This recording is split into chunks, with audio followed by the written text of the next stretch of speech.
Hello दोस्तों, कैसे हैं आप सब। तो दोस्तों एक बार फिर से स्वागत है आप सभी का अपना यूट्यूब चैनल अनुराग सुपर क्लासेस में। दोस्तों आज बहुत ही प्यारा सा वीडियो लेकर के आए हैं क्लास 9th के फिजिक्स चैप्टर नंबर फर्स्ट, जिसमें हम लोग चैप्टर नंबर फर्स्ट का ये संपूर्ण वीडियो है। इसमें जितने भी पढ़ना हम लोग को टॉपिक वो सारा का सारा इसमें आप लोग को मिलेगा। दोस्तों मैं बता दूं कि मैं जिस बुक से पढ़ा रहा हूं वो बुक है आलोक प्रकाशन का क्लास 9th का। तो चलिए आज हम लोग स्टार्ट करते हैं क्लास 9th की फिजिक्स, जिस चैप्टर का नाम है मापन। मापन इंग्लिश में इसको मेजरमेंट कहते हैं।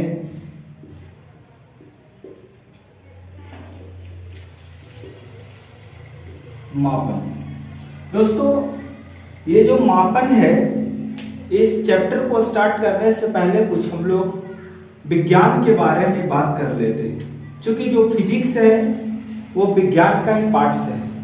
तो चलिए कुछ विज्ञान की बात कर लेते हैं। दोस्तों कहा जाता है कि आधुनिक युग ही हमारा विज्ञान का युग है। जैसे आप लोग देख रहे हैं, टीवी देखते हैं या तो फिर मोबाइल देख रहे हैं या इंटरनेट इतना सारा उपयोग में लाया जा रहा है, कंप्यूटर देख रहे हैं, यानी कहा जाए तो संपूर्ण रूप से कहिए तो हमारा जो विज्ञान है वो आधुनिक जो युग है वो विज्ञान का ही युग है।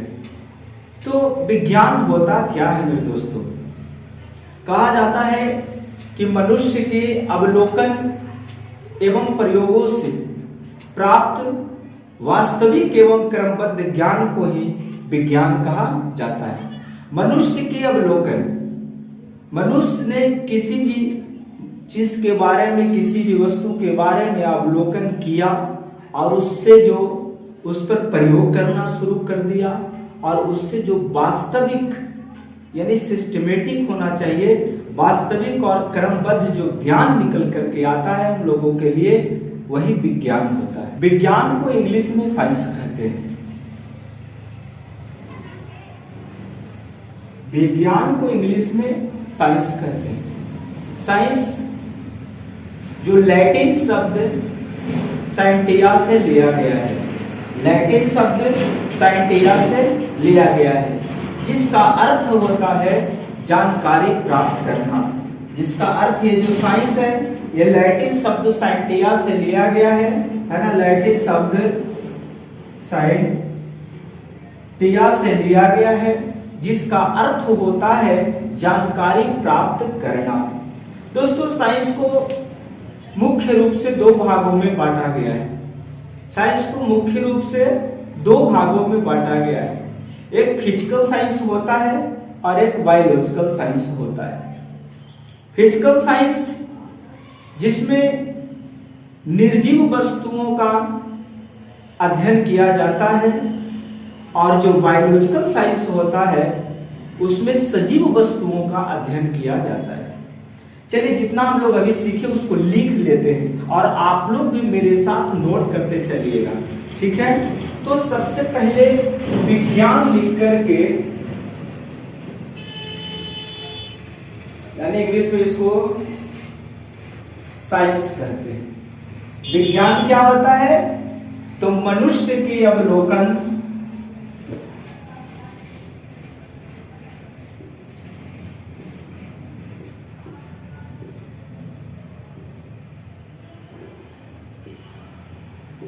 मनुष्य के अवलोकन एवं प्रयोगों से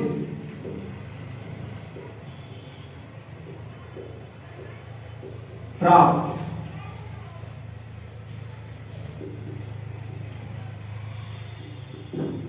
वास्तविक एवं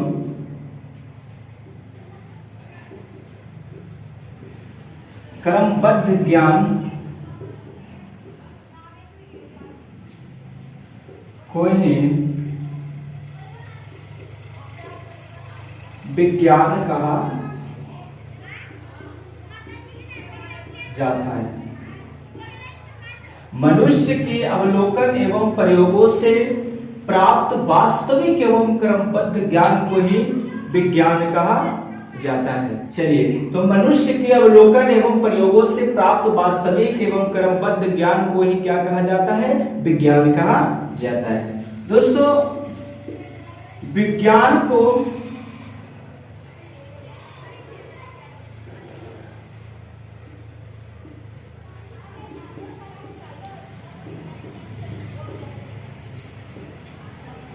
अंग्रेजी में साइंस कहते हैं।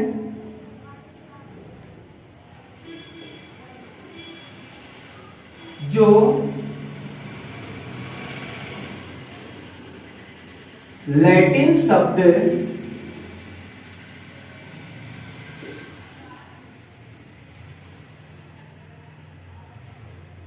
साइंटिया से लिया गया है, जिसका अर्थ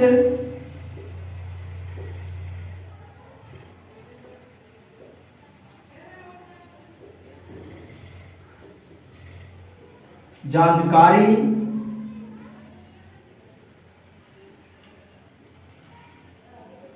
प्राप्त करना होता है। ठीक है, विज्ञान को अंग्रेजी में साइंस कहते हैं, जो लैटिन शब्द साइंटिया से लिया गया है। आपसे पूछा जाएगा कि साइंस जो है किस शब्द से लिया गया है, तो आपको बताना है कि साइंस लैटिन शब्द साइंटिया से लिया गया है, जिसका अर्थ जानकारी प्राप्त करना होता है। दोस्तों, साइंस को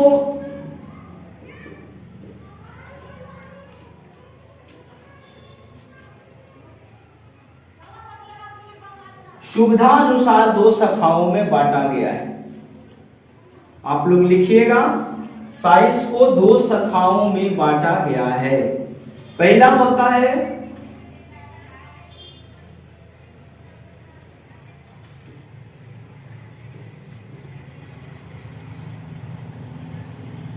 फिजिकल साइंस,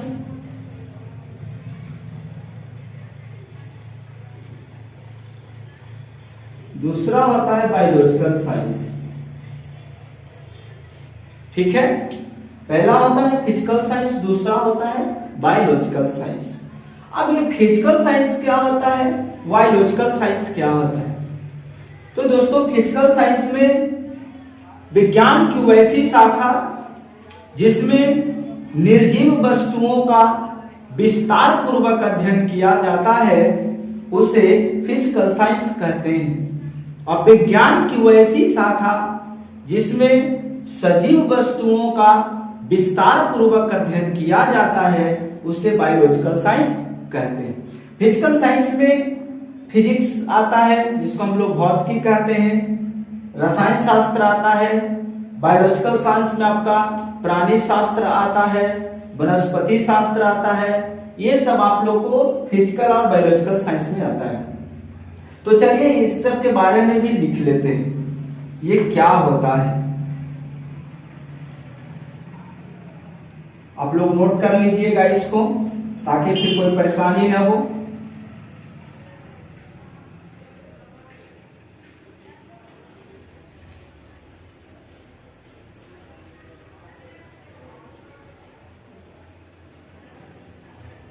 चलिए, ये फिजिकल साइंस,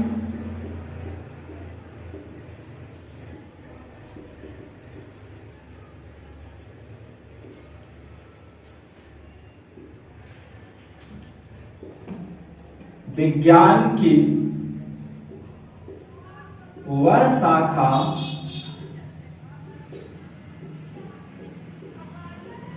जिसमें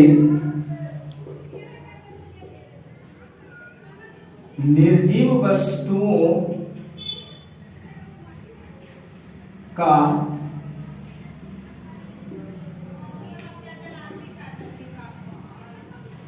विस्तार पूर्वक अध्ययन किया जाता है, उसे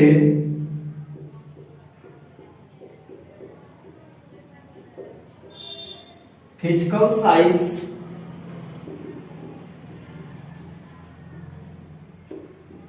कहते हैं।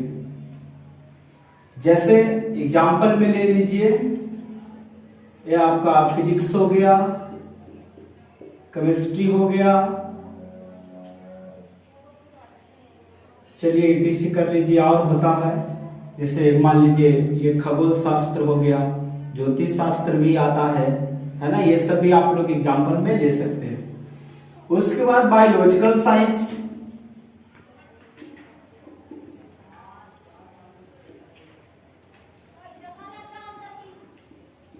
बायोलॉजिकल साइंस में आता है विज्ञान की वह शाखा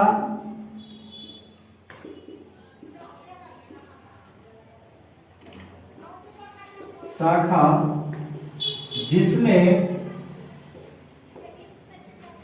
सजीव वस्तुओं का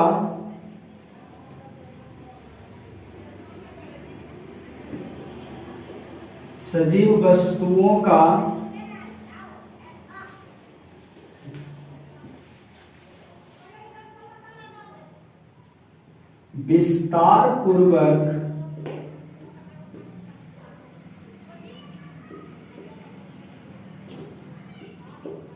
अध्ययन किया जाता है,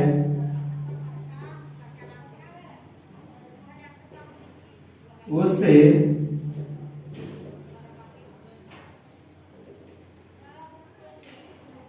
बायोलॉजिकल साइंस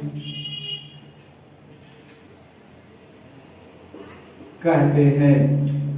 ठीक है, विज्ञान की वह शाखा जिसमें सजीव वस्तुओं का विस्तार पूर्वक अध्ययन किया जाता है, उसे बायोलॉजिकल साइंस कहते हैं। अब ये निर्जीव वस्तु और सजीव वस्तु क्या होता है, ये आप लोग तो जान ही रहे होंगे। ठीक है ना, इसका एग्जाम्पल नोट कर लीजिएगा।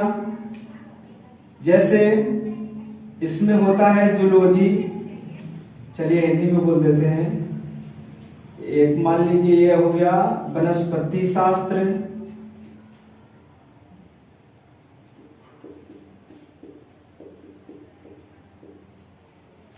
उसके बाद प्राणी शास्त्र,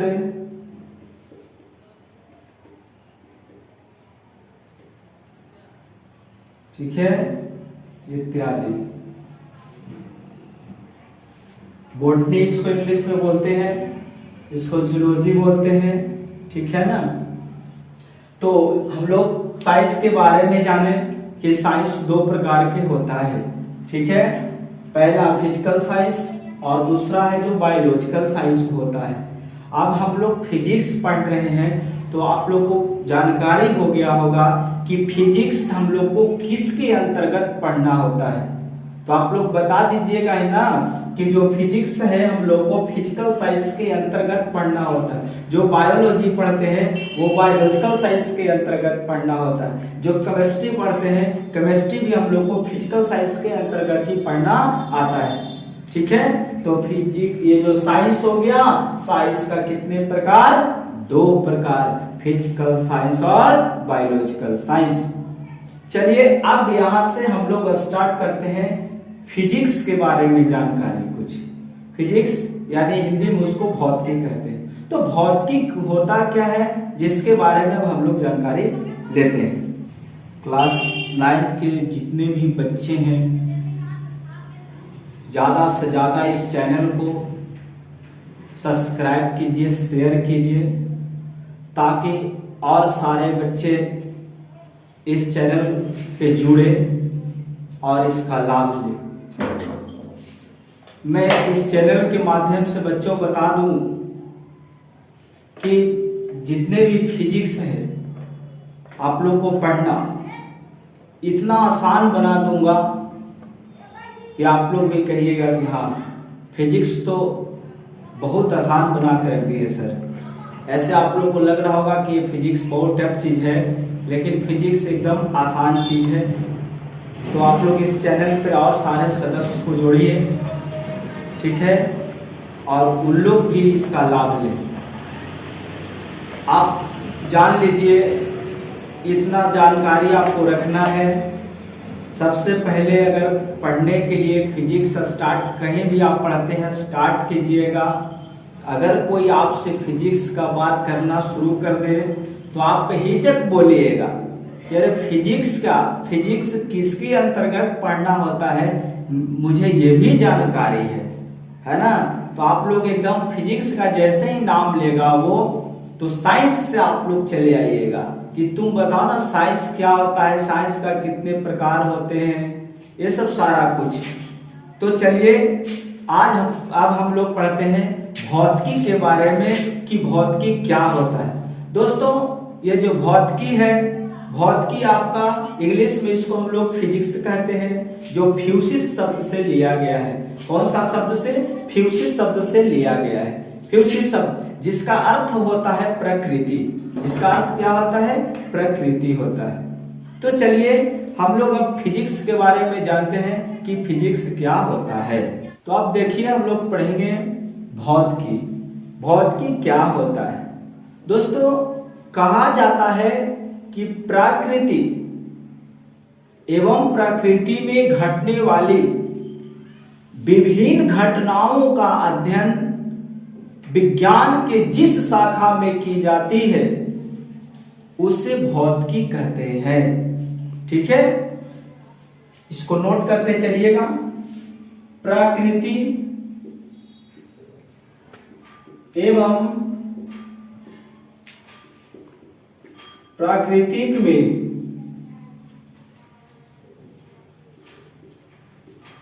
घटने वाली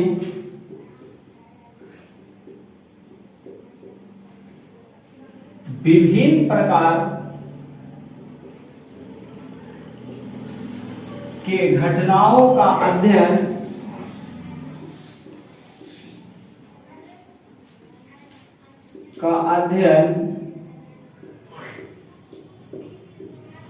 विज्ञान के जिस शाखा में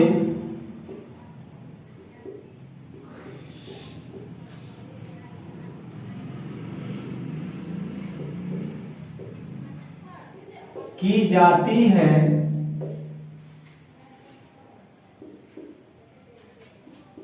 उसे भौतिकी कहते हैं। ठीक है, प्रकृति एवं प्रकृति में घटने वाले विभिन्न प्रकार के प्राकृतिक घटनाओं का अध्ययन विज्ञान की जिस शाखा में किया जाता है उसे हम लोग क्या कहते हैं? भौतिकी कहते हैं। ये प्राकृतिक का जो विभिन्न प्रकार के घटनाएं हैं ये क्या है? तो आप लोग देखे होंगे आकाश में इंद्रधनुष छा जाता है। ठीक है, इसके बाद आप ये भी देखे होंगे भूकंप आ जाना, समुद्र में ज्वार भाटा उत्पन्न होना, ये सब क्या है? प्राकृतिक घटनाएं हैं। ठीक है ना, ये सब क्या है? प्राकृतिक घटनाएं हैं। तो यही सब प्राकृतिक घटनाओं का अध्ययन विज्ञान के जिस शाखा में किया जाता है उसे क्या कहते हैं? भौतिकी कहते हैं। दोस्तों ये जो भौतिकी है, भौतिकी को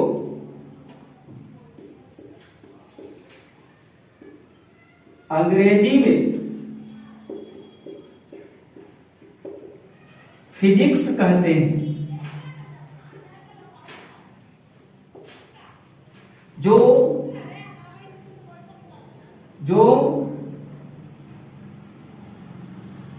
ये क्या है? जो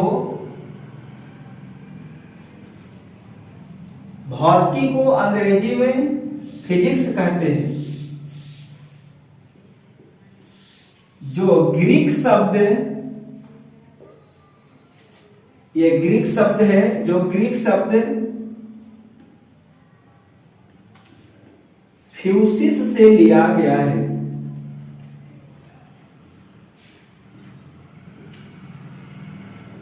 लिया गया है, जिसका अर्थ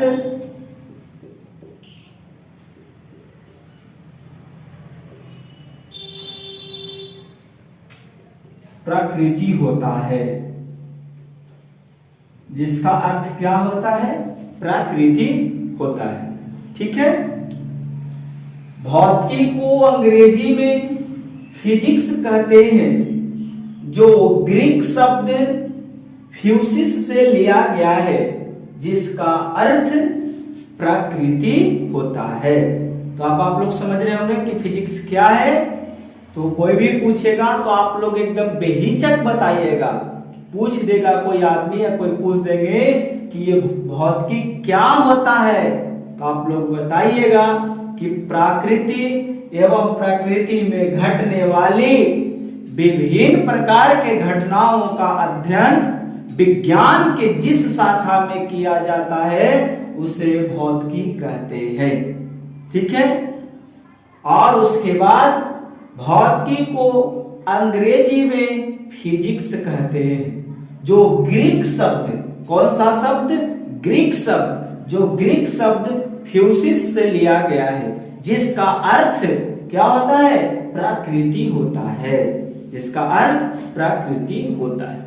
दोस्तों एक बात और है, ये जो फिजिक्स है यानी जो भौतिक विज्ञान है, इसको हम लोग प्राकृतिक विज्ञान भी कहते हैं, ठीक है ना।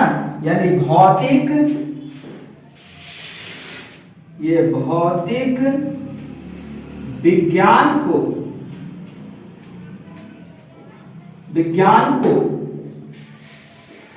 प्राकृतिक विज्ञान भी कहा जाता है,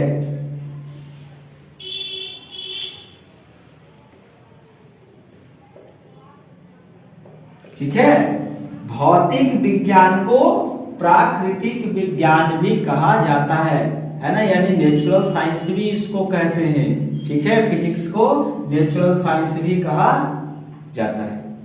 अब हम लोग इसके भी प्रकार होते हैं, जानेंगे इसके प्रकार के बारे में कि फिजिक्स आखिर कितने प्रकार के होते हैं। तो मैं बता दूं कि फिजिक्स 2 प्रकार के होते हैं।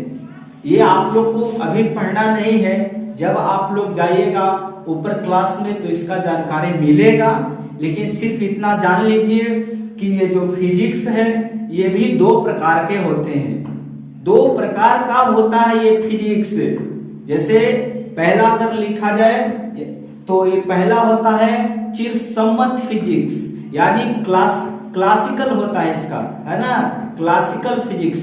और दूसरा जो होता है मॉडर्न फिजिक्स होता है, यानी आधुनिक भौतिकी जिसको हम लोग कहते हैं, है ना, आधुनिक भौतिकी। और एक होता है चिरसम्मत भौतिकी, यानी classical physics and modern physics. जो हम लोगों को 1900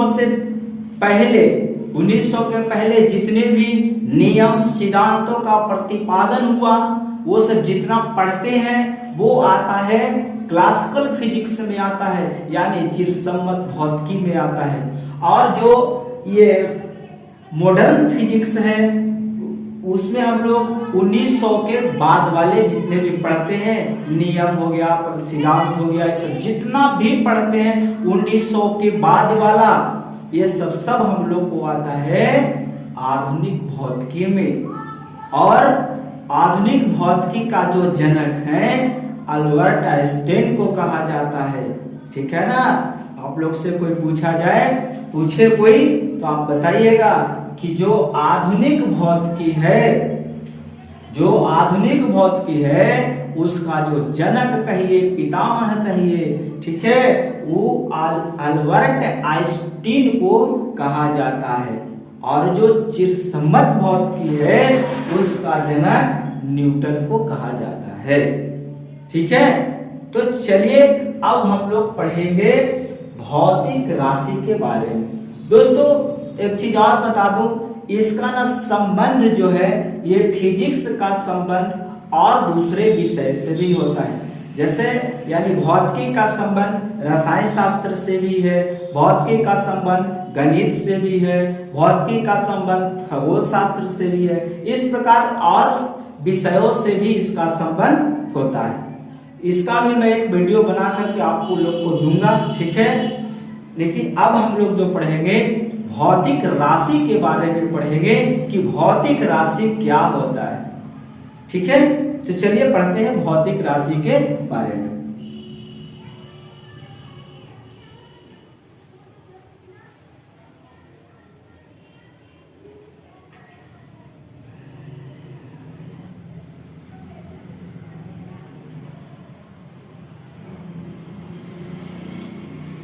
ये आपका जो मापन चैप्टर है, इसमें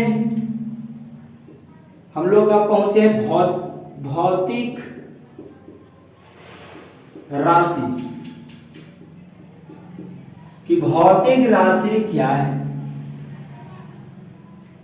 क्या है भौतिक राशि? तो इसमें जब आपसे कोई भी पूछेंगे तो आप बताइएगा कि वह राशि जिसे मापा जा सकता है, वह राशि जिसे मापा जा सकता है, या तो फिर वह राशि जिसमें परिमाण और मात्रक दोनों होता है। ठीक है ना? वह राशि जिसमें परिमाण और मात्रक दोनों होता है उसे क्या कहते हैं? भौतिक राशि कहते हैं। ठीक है, चलिए लिख लेते हैं हम लोग जो आप लोग को सुविधा प्री डेफिनेशन। एक तो है कि वह राशि जिसे मापा जा सकता है उसे भौतिक राशि कहते हैं। उसे भौतिक राशि कहते हैं। वह राशि जिसे मापा जा सकता है ना, या मापा जा सके, उसे भौतिक राशि कहते हैं। ठीक है, वह राशि जिसे मापा जा सकता है उसे भौतिक राशि कहते हैं। या तो फिर दूसरे शब्दों में भी आप कह दीजिएगा, लिख लीजिएगा कि ऐसी राशि जिसमें परिमाण और मात्रक दोनों होता है उसे भौतिक राशि कहते हैं। ठीक है, जैसे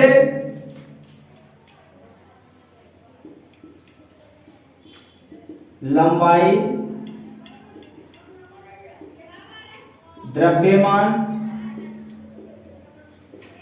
द्रव्यमान हो गया, समय,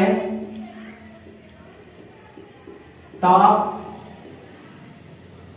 कार्य, बल, शक्ति इत्यादि। ये सब क्या है?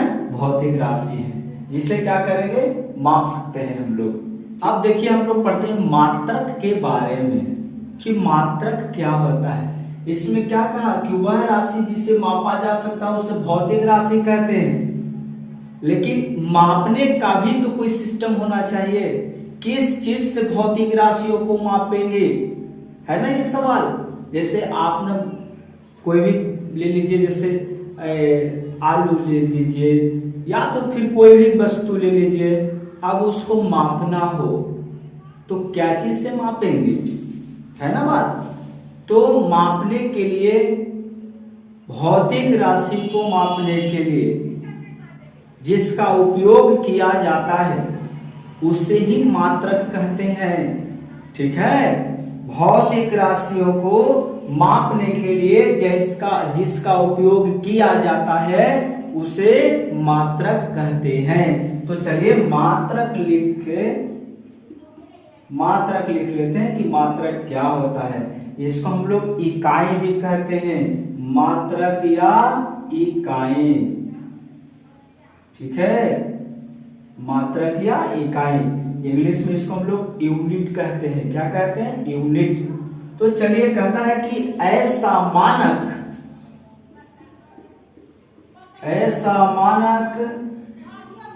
जिसका उपयोग भौतिक राशियों को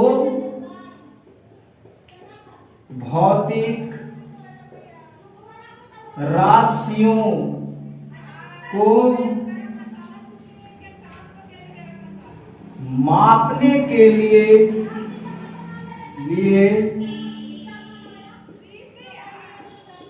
उपयोग किया जाता है उसे मात्रक या इकाई कहते हैं। ठीक है, ऐसा मानक जिसका उपयोग भौतिक राशियों को मापने के लिए किया जाता है उसे क्या कहते हैं? मात्रक या इकाई कहते हैं। अब ये क्या होता है? ये भाई मानक क्या है भाई, जिसका उपयोग हम लोग भौतिक राशियों को मापने के लिए प्रयोग करेंगे, है ना। तो जैसे आप लोग देखे होंगे हम लोग लंबाई को कैसे मापते हैं? मीटर में, सेंटीमीटर में। इसी तरह से ना कोई चीज का वजन मापना हो तो ग्राम में, किलोग्राम में, इस तरह से मापते हैं ना। तो ये सब क्या हो गया? मात्रक होता है। मात्रक आप जैसे में लिख लीजिएगा, जैसे में लिखिए सेंटीमीटर, सेंटीमीटर। उसके बाद आप लिख लीजिए मीटर, मीटर। उसके बाद फुट, है ना। फुट यानी फीट हम लोग बोलते हैं ना, तो फुट उसी को कहते हैं फुट। उसके बाद ग्राम, उसके बाद किलोग्राम, किलोग्राम। ठीक है, उसके बाद पाउंड, सेकेंड, न्यूटन, ये सब होता है ना। पाउंड, पाउंड, सेकेंड, न्यूटन भी होता है, इत्यादि। ठीक है, ये सब क्या हो गया? मात्रक है। इसी सब के उपयोग करके हम लोग यही सब का प्रयोग करना है और यही सब का प्रयोग कर करके भौतिक राशियों को माप किया जाता है। तो आप लोग को अब याद हो गया ना कि वैसा मानक जिसका उपयोग भौतिक राशियों को मापने के लिए किया जाता है उसे क्या कहते हैं? मात्रक या इकाई कहते हैं। अब ये क्या है भाई? तो सेंटीमीटर, मीटर, फुट, ग्राम, किलोग्राम, पाउंड, सेकेंड, न्यूटन, ये सब क्या है? तो ये सब इसी सब के प्रयोग करके भौतिक राशियों को माप कर सकते हैं। ठीक है, अब दोस्तों ये जो मात्रक है ये 3 प्रकार के होते हैं। कितने प्रकार के? 3 प्रकार के। तो आप लोग लिखिएगा मात्रक 3 प्रकार के होते हैं। चलिए आप लोग के साथ साथ हम भी लिख लेते हैं ना। मात्रक, मात्रक 3 प्रकार के होते हैं। पहला मूल मात्रक, मूल मात्रक। दूसरा होता है व्युत्पन्न मात्रक।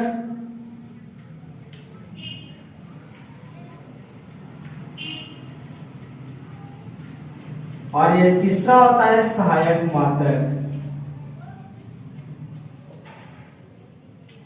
तीसरा क्या होता है? सहायक मात्रक, है ना। पहला क्या हो गया? मूल मात्रक, व्युत्पन्न मात्रक, और तीसरा क्या हो गया? सहायक मात्रक। ये मूल मात्रक क्या है दोस्तों? मूल मात्रक जो है ये आपका कहता है कि वैसा मात्रक जो किसी पे निर्भर नहीं करता है ना, जो स्वयं पे निर्भर करता हो, इसको किसी से कोई मतलब नहीं है। मूल मात्रक उसी को कहते हैं, मूल मात्रक जो किसी पे निर्भर नहीं करता है। व्युत्पन्न मात्रक जो मूल मात्रक पे निर्भर करता है। ठीक है ना। और ये सहायक मात्रक क्या है? जो सहायक राशियों के मात्रक, जो सहायक राशियों पर निर्भर करता है। ठीक है ना। तो चलिए अब हम लोग इसके बारे में जानते हैं कि मूल मात्रक, व्युत्पन्न मात्रक और सहायक मात्रक क्या है। इसको भी नोट कर लेना है, या तो फिर स्क्रीनशॉट ले लीजिए, आप नोट जरूर कर लीजिएगा। ठीक है ना। चलिए इसको मिटा दें।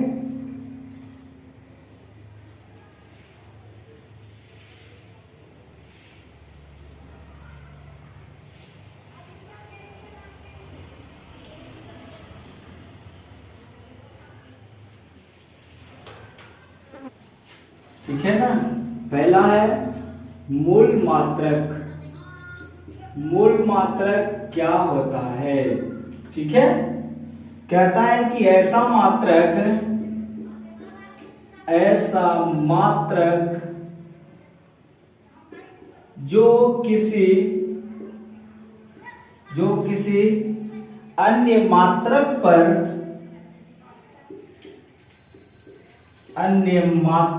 पर निर्भर नहीं करता है,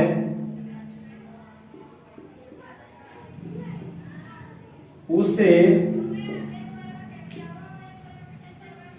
मूल मात्रक कहा जाता है।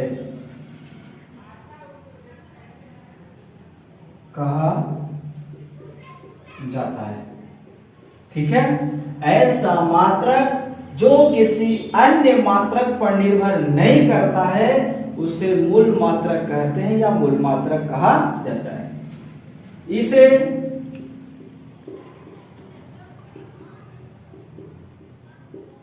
आधारी मात्रक भी कहते हैं।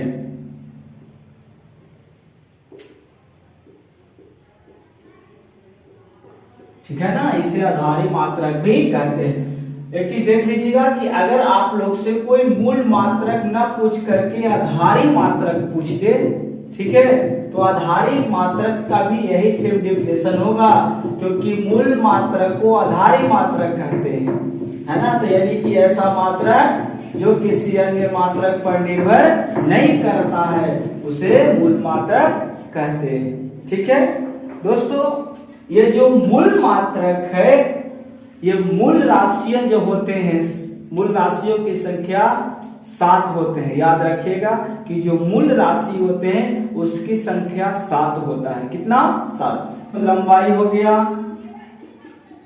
लंबाई, उसके बाद हो गया आपका द्रव्यमान, समय, ताप। ठीक है, क्या हो गया? लंबाई, द्रव्यमान, समय, ताप। उसके बाद होता है ज्योति तीव्रता, ज्योति तीव्रता। उसके बाद हो गया विद्युत धारा,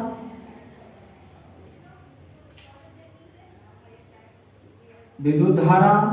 उसके बाद होता है पदार्थ की मात्रा। क्या होता है? पदार्थ की मात्रा।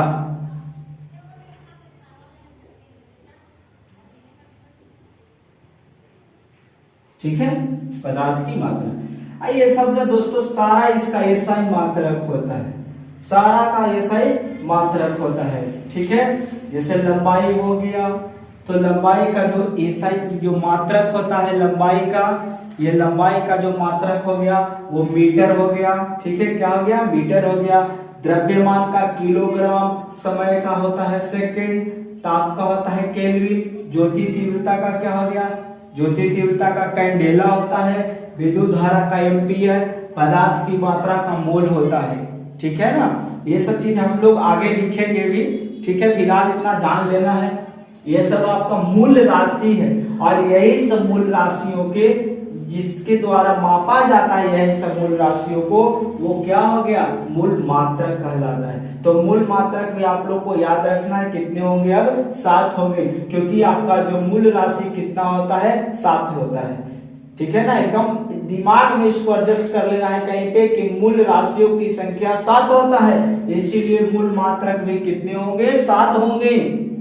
ठीक है, लंबाई, द्रव्यमान, समय, ताप, ज्योति तीव्रता, विद्युत धारा, पदार्थ की मात्रा, ये सब क्या? मूल राशि है। और ये सब का मात्रक, जैसे लंबाई का मीटर, द्रव्यमान का किलोग्राम, समय का सेकंड, ताप का ये ताप का होता है केल्विन, और ज्योति तीव्रता का होता है कैंडेला, उसका एम्पियर, उसका मोल, ये सब हो गया जो आपका मूल मात्रक है। ये सब मूल राशियों का मात्रक हो गया। चलिए इसके बारे में हम लोग पढ़ेंगे। ठीक है ना, अब हम लोग आगे बात करते हैं। दूसरा जो आपका क्या है? दूसरा में था व्युत्पन्न मात्रक। व्युत्पन्न मात्रक, ठीक है, व्युत्पन्न मात्रक क्या होता है जिसके बारे में जान लीजिए। वह मात्रक जो मूल मात्रक पर निर्भर करता है, वह मात्रक जो मूल मात्रक पर निर्भर करता है उसे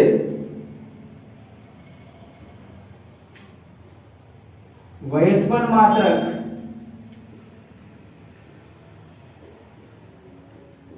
कहते हैं। उसे क्या कहते हैं? व्युत्पन्न मात्रक कहते हैं। ठीक है ना। व्युत्पन्न मात्रक वह मात्रक जो मूल मात्रकों पर क्या करता है? निर्भर करता है। ये जो मूल मात्रक अभी बताया ना, मूल मात्रक में क्या क्या बताया आप लोग को? ये मूल मात्रक में आपको मीटर बताए, या तो फिर ये किलोग्राम बताए, सेकंड बताए, ताप बताए, कैंडेला बताए, फिर आपका मोल बताए। ये सब क्या हो गया? मूल मात्रक है। तो मूल मात्रकों पर जो निर्भर करता है उसे क्या कहते हैं? व्युत्पन्न मात्रक कहते हैं। ठीक है, याद हो गया। अब अगला जो आता है सहायक मात्रक। तीसरा क्या है? सहायक मात्रक। सहायक मात्रक। सहायक मात्रक क्या होता है दोस्तों? तो देखिए, सहायक मात्रक में कहता है कि वह मात्रक जो सहायक राशियों पे निर्भर करता है। सहायक राशियों के पे क्या होता है? निर्भर करता है। यानी ये भी आप बोल सकते हैं कि सहायक राशियों के मात्रक को सहायक मात्रक कहते हैं। बस यही लिखना है, ज्यादा कुछ नहीं। सहायक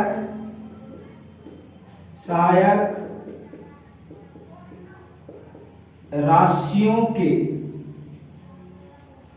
मात्रक को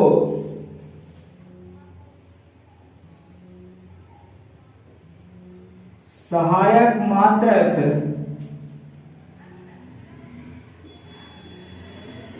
कहते हैं। ठीक है ना। सहायक मात्रक यानी सहायक राशियों के मात्रक को क्या कहते हैं? सहायक मात्रक कहते हैं। ठीक है।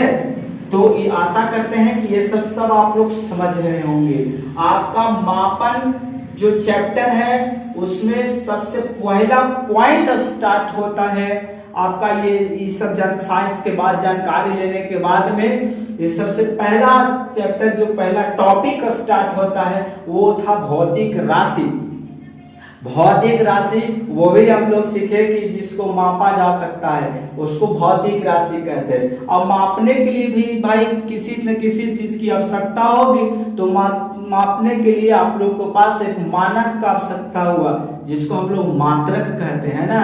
इसे लिखे भी कि ऐसा मानक जिसका उपयोग भौतिक राशियों को मापने के लिए किया जाता है उसे मात्रक कहते हैं। और ये जो मात्रक था दोस्त कितने प्रकार के?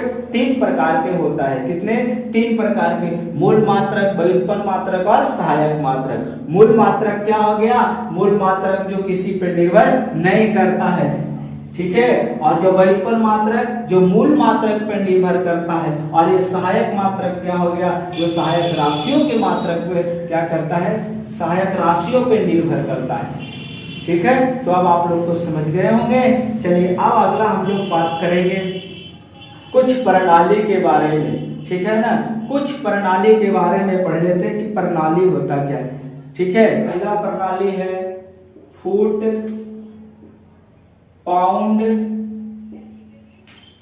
पाउंड सेकंड प्रणाली। सेकंड प्रणाली। ठीक है ना। फुट पाउंड सेकंड प्रणाली। ठीक है।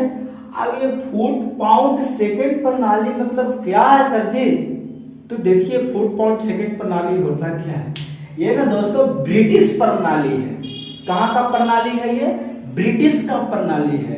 और वहां जानते हैं क्या होता है? जो फुट है, फुट जो हम लोग जिसको फीट बोलते हैं ना, फीट, ये जो फुट है और ये पाउंड है, ये सेकंड है, 3 चीज है। तो लंबाई को फुट में मापा जाता है और द्रव्यमान को पाउंड में मापा जाता है और समय को सेकंड में मापा जाता है। आपका जो प्रणाली है चार होते हैं। कितने होते हैं? चार प्रकार के आपके पास प्रणाली है। एक होता है फुट पाउंड सेकंड प्रणाली, दूसरा होता है सेंटीमीटर ग्राम सेकंड प्रणाली, दूसरा क्या? सेंटीमीटर ग्राम सेकंड प्रणाली, और जो तीसरा होता है मीटर किलोग्राम सेकंड प्रणाली, मीटर किलोग्राम सेकंड प्रणाली, और जो चौथा होता है अंतरराष्ट्रीय प्रणाली, इंटरनेशनल सिस्टम, जिसको हम लोग एसआई पढ़ते हैं, है ना। अभी तो हम लोग पढ़े हैं ना एसआई के बारे में, आप जान रहे हैं ना। जैसे आप लोग से पूछा जाता है ना कि कांच का एसआई मात्रक या तो और किसी का एसआई मात्रक, तो एसआई मतलब क्या?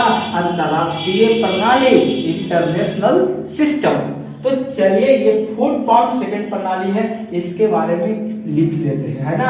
आप भी नोट करते चलिएगा, और आप भी ना इसको एक नोट्स बना लीजिएगा मेरे साथ साथ, ताकि आप भी कभी फ्यूचर में इसका भी आप कहीं भी प्रयोग कर सकते हैं, ठीक है ना। तो चलिए फुट पाउंड सेकंड प्रणाली क्या है लिख लेते हैं। लिखना है कि यह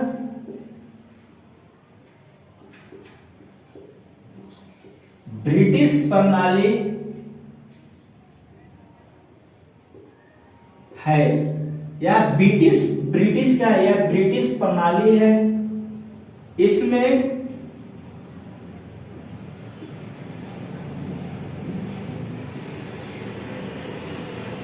लंबाई को फुट में,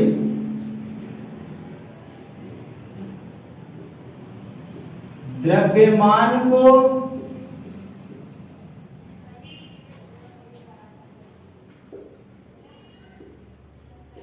पाउंड में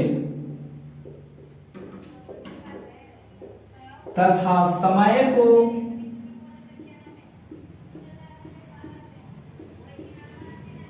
सेकंड में मापा जाता है। ठीक है, ये जो है फुट पाउंड सेकंड प्रणाली, यह ब्रिटिश प्रणाली है।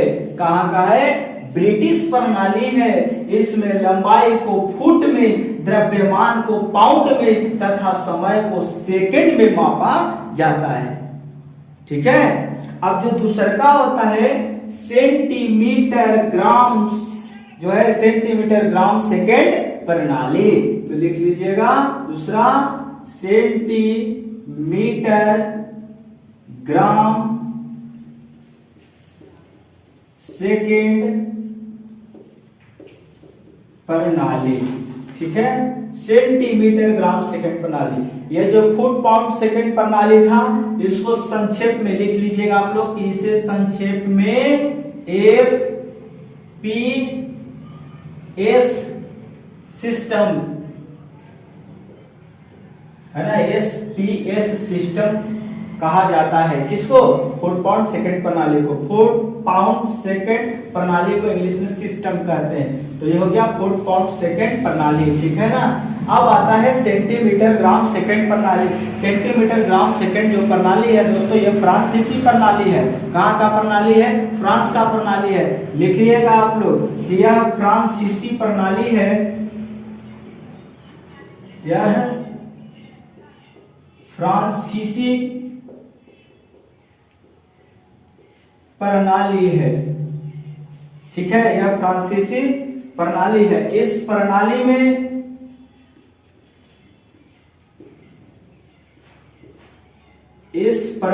में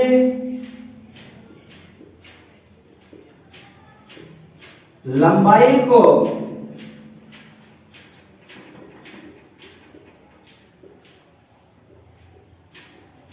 सेंटीमीटर, द्रव्यमान को ग्राम, इस प्रणाली में लंबाई को सेंटीमीटर में, द्रव्यमान को ग्राम में तथा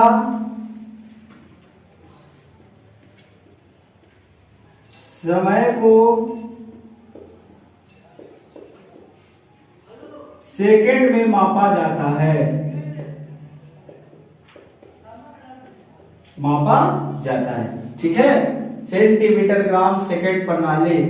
यह फ्रांसीसी प्रणाली है। इस प्रणाली में लंबाई को सेंटीमीटर में, द्रव्यमान को ग्राम में तथा समय को सेकंड में मापा जाता है। और संक्षेप में इसे सी जी और एस सीजीएस सिस्टम। आप लोग जब ऊपर क्लास में जाइएगा तो इस सीजीएस सिस्टम के बारे में जानना होगा, और है ना, यानी सेंटीमीटर ग्राम सेकंड प्रणाली।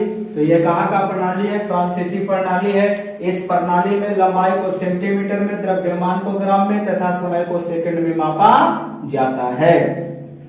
अब अगला आता है तीसरा जो है मीटर किलोग्राम सेकंड प्रणाली। मीटर किलोग्राम सेकंड प्रणाली, चलिए इसको नोट कर लीजिए, ठीक है, मिटाते हैं अब।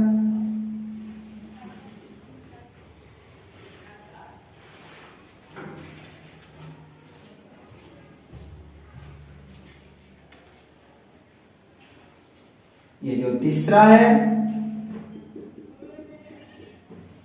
आपका मीटर किलोग्राम सेकंड प्रणाली। मीटर किलोग्राम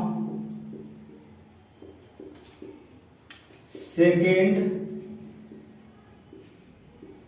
प्रणाली, ठीक है ना, मीटर किलोग्राम सेकंड प्रणाली। कहता है कि यह प्रणाली, यह फ्रांसीसी, यह भी फ्रांसीसी प्रणाली है ना, यह फ्रांसीसी प्रणाली है।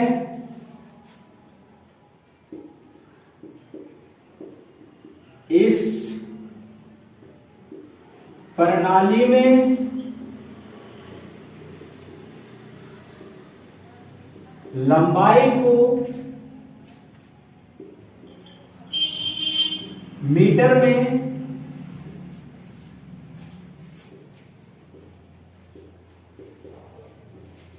द्रव्यमान को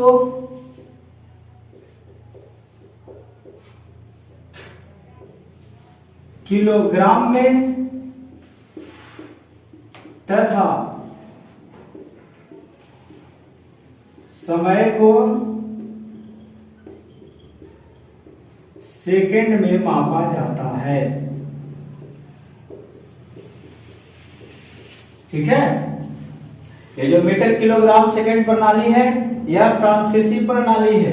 इस प्रणाली में लंबाई को मीटर में, द्रव्यमान को किलोग्राम में और तथा समय को सेकंड में मापा जाता है। और इसे संक्षेप में क्या, एम के एस सिस्टम, इसको संक्षेप में एम के एस सिस्टम कहा जाता है, ठीक है। अगला जो आता है आपका अंतरराष्ट्रीय प्रणाली।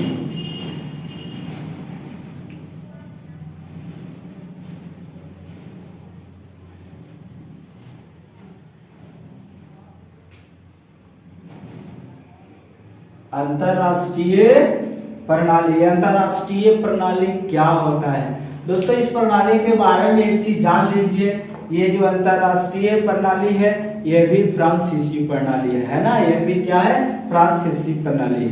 इस प्रणाली के बारे में सबसे पहला जो है 1901 ईस्वी में, कब, 1901 ईस्वी में संशोधित किया गया।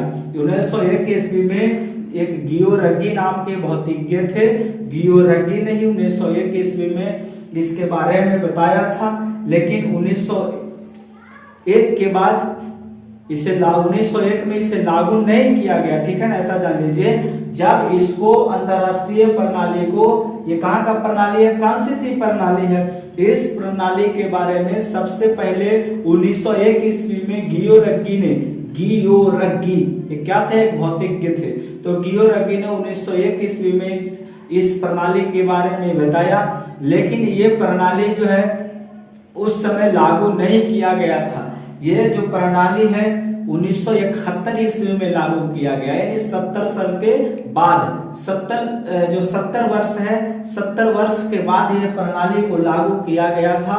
यह अंतरराष्ट्रीय प्रणाली, इंटरनेशनल सिस्टम, जिसको हम लोग हमेशा प्रयोग करते हैं, बोलते हैं हर एक, जैसे ये जो प्रणाली है हर एक चीज में मापा जाता है, हर एक चीज का आप सुने होंगे, वैसा जो बल है, कार्य है, शक्ति है, ऊष्मा है, ऊर्जा है, ये सबका एसआई मात्रक, एसआई मतलब वही होता है अंतरराष्ट्रीय प्रणाली, इंटरनेशनल सिस्टम। चलिए इस प्रणाली के बारे में भी लिख लेते हैं। लिखना है कि यह भी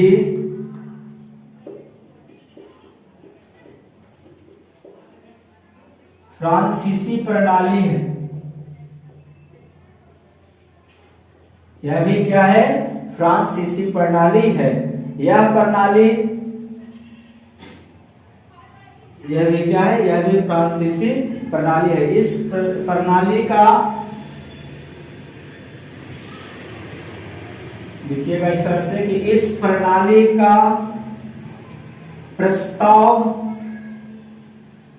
गियोरगी,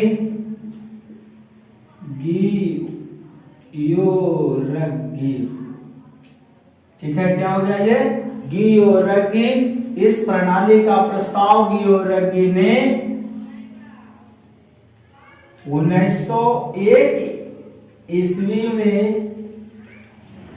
रखा था, लेकिन पूर्ण रूप से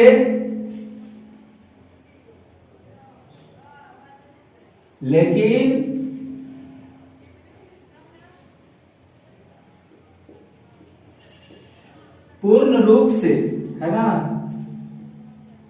1971 ईस्वी में इसे लागू किया गया था। ठीक है ना। अंतरराष्ट्रीय प्रणाली में क्या है? यह कहता है कि यह भी फ्रांसीसी प्रणाली है। इस प्रणाली का प्रस्ताव गियोरगी ने 1901 ईस्वी में रखा था, लेकिन पूर्ण रूप से 1971 ईस्वी में इसे लागू किया गया था। कब लागू किया गया था? 1971 ईस्वी में। ठीक है ना। इस प्रणाली का विस्तृत रूप, इस प्रणाली का विस्तृत रूप, इस प्रणाली का जो विस्तृत रूप होता है परिमेयिक मीटर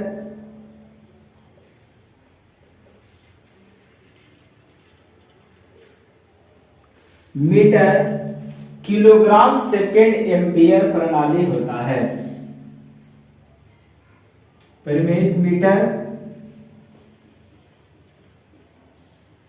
किलोग्राम सेकेंड एम्पियर प्रणाली होता है। ठीक है। अंतरराष्ट्रीय प्रणाली, ठीक है ना, यह भी फ्रांसीसी प्रणाली है, एकदम इसको समझ जाइएगा। यह भी कहाँ का प्रणाली है? फ्रांसीसी प्रणाली है। इस प्रणाली का प्रस्ताव गियोरगी ने 1901 ईस्वी में रखा था, लेकिन पूर्ण रूप से 1971 ईस्वी में इसे लागू किया गया था।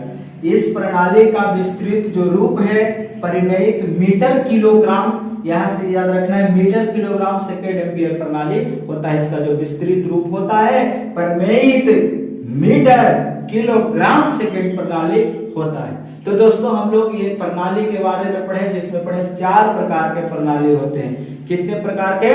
4 प्रकार के प्रणाली होते हैं। फुट पाउंड सेकेंड प्रणाली, सेंटीमीटर सेकेंड प्रणाली, सेंटीमीटर जो है ना सेंटीमीटर ग्राम सेकेंड प्रणाली दूसरा था, तीसरा था मीटर किलोग्राम सेकेंड प्रणाली, और जो चौथा था आपका क्या है 4 नंबर का अंतरराष्ट्रीय प्रणाली। तो ये हम लोग 4 प्रकार के प्रणाली के बारे में पढ़े। तो दोस्तों आशा करते हैं कि आप जो इतना पढ़ाए समझ गए होंगे। ठीक है। तो दोस्तों एक बार फिर बता दूं कि जितना ज़्यादा से ज़्यादा हो सके आप लोग इस चैनल को सब्सक्राइब कीजिए, शेयर कीजिए, है ना, ताकि इसका सदस्य और बढ़े, और बढ़ने के बाद में, है ना, जब ज्यादा संख्या होता है तो कहीं पे भी कुछ करने में बहुत मजा आता है, ठीक है ना। तो जितना ज्यादा संख्या होगा, जितने ज्यादा परिवार जुड़ेंगे इससे, उतना ही हम लोग को पढ़ने में मजा आएगा और हमको भी पढ़ाने में मजा आएगा, ठीक है। तो आप जितना ज्यादा से ज्यादा हो सके इसको लाइक और शेयर और सब्सक्राइब कीजिए, ठीक है। फिर मिलते हैं हम लोग अगले वीडियो में। हाँ, एक बात और बता दूं, इस वीडियो का कुछ पार्ट्स बच गया है ना, कुछ उपसर्ग के बारे में पढ़ना हम लोगों को बच गया है, तो हम लोग इसके बारे में नेक्स्ट वीडियो में बताते हैं, ठीक है।